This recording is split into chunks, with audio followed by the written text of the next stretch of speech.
topic that I'm sure will give a lot of discussion to all of us in this panel. I really want to thank the GCSP for organizing this webinar. I know that you have been addressing in previous sessions other impacts of COVID-19, and I will focus now on the current challenges for the International Geneva. You know that diplomats spend long days meeting in different rooms, discussing, and sometimes reaching agreements.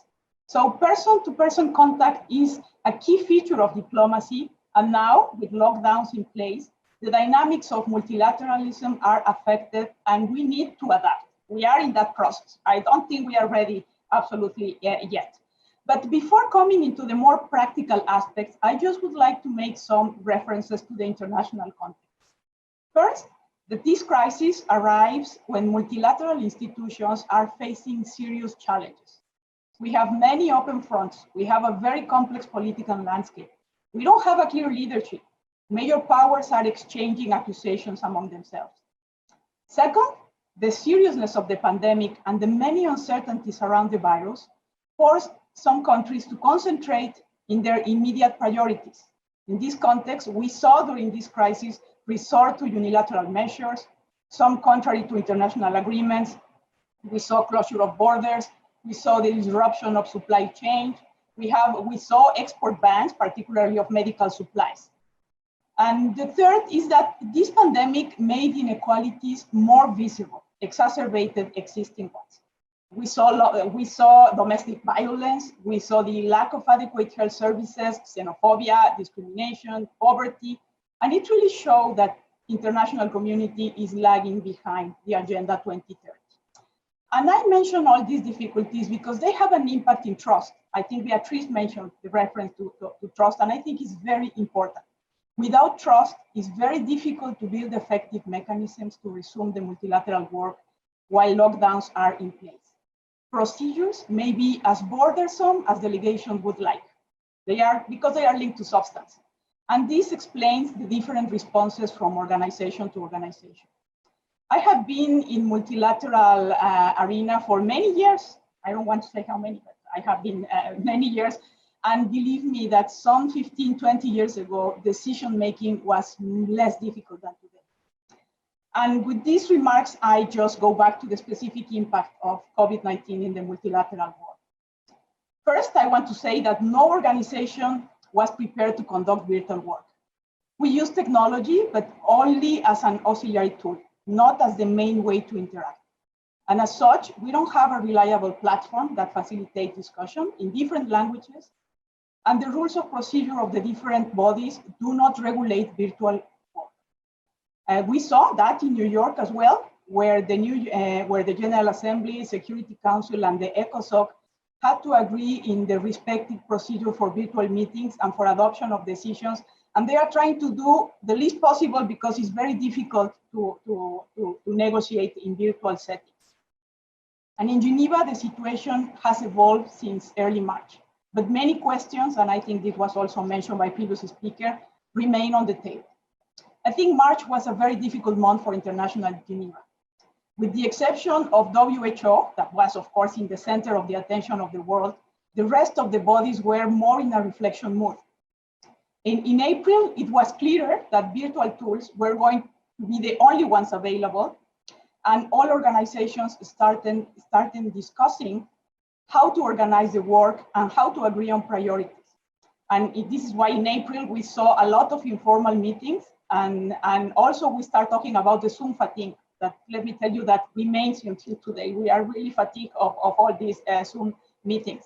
But thanks to the work, decisions were adopted to postpone meetings, to identify issues that required immediate decision-making. We start establishing silence procedures, and we start really continue preparations for meetings that will take part during the second half of the year. In May, two important meetings took place. One extraordinary assembly in WIPO to confirm the appointment of the new Director General and ensure a smooth transition within the organization. And the second, the first virtual World Health Assembly. Both events were carefully planned and required the adoption of special procedures. They were very challenging, but both were successful. And I think this is a good outcome This week, we hope the Human Rights Council will adopt a presidential statement on COVID-19 and human rights.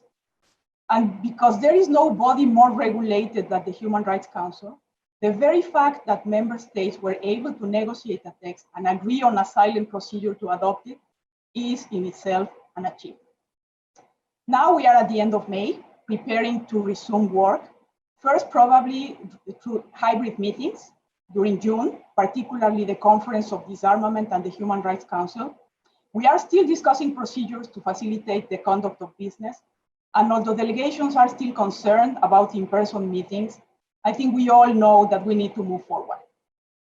At this point in time, I'm not sure if we are going to be able to move to in-person meetings, but I can assure you that all efforts are being made to achieve that objective. We are discussing all procedures, and this is a very burdensome agenda. So after all this long presentation, I just want to conclude briefly with the questions that were posed by the organizers. Geneva multilateral ecosystem is in danger. I don't think it's in danger. I think the more we interact through virtual platforms, the more we all, and I'm speaking about the diplomats, all diplomats that are used to work in that fashion, we are all convinced that nothing replaces human contact. Most diplomatic work is discreet. And to be successful, we need to be near to each other. We need to strengthen dialogue. We need to understand better each other. And the virtual media do not provide that level of understanding.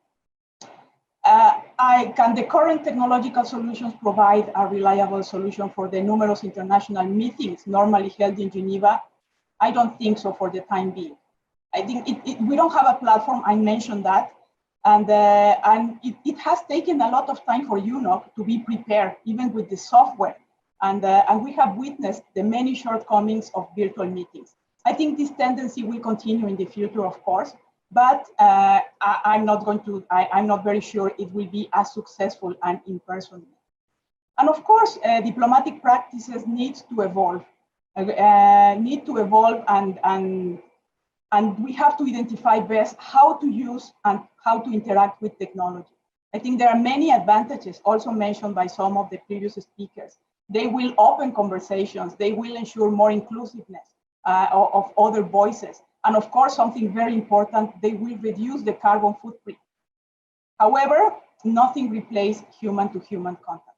So we have to be creative. I see many challenges. I still see many challenges. But I'm sure that the International Geneva will find a way to make of this crisis an opportunity. We need the multilateral fora. We need them to be up to the challenge. And I'm sure we will be seeing all the impacts of this crisis in the coming weeks. So thank you again. I will be happy to respond to any questions.